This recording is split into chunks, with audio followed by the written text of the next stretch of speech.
So, for as long as I've been in education, there have been two teachers that have stood out as being pivotal in my education and my growth as an educator myself.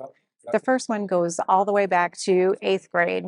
And in eighth grade, you're an eighth grader, you're getting in trouble, you're hanging around with your friends and just having fun. And I had an eighth grade history teacher named Mr. Reader. And one of the main things we remember about Mr. Reader is how he loves Snicker bars. So everyone gave him Snicker bars all the time.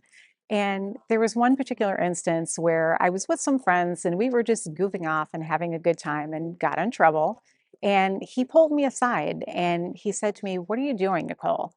And I said, "Well, what do you mean? I don't understand what you're asking me." And he said, "You're more of a leader than you are a follower. So I don't understand why you're in this situation."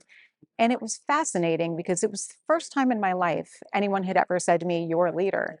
And I remember clear as day, as old as I am today, just thinking to myself, "Oh, okay, well, I'm supposed to be a leader then."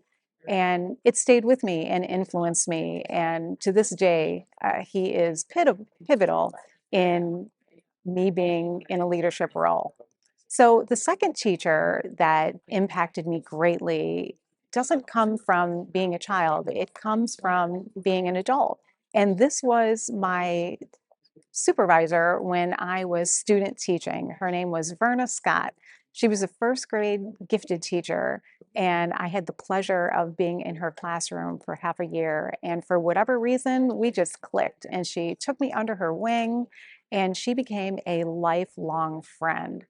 Absolutely loved her. I visited her multiple times a year after she retired, and I moved on to other educational settings, and we remained friends until the day she passed away. And there was just something about her that was mentoring but kind and just a gentle human being. And I hope that in my role as a director currently of instructional technology coaching, that people will see me as a mentor to help other younger educators in their field.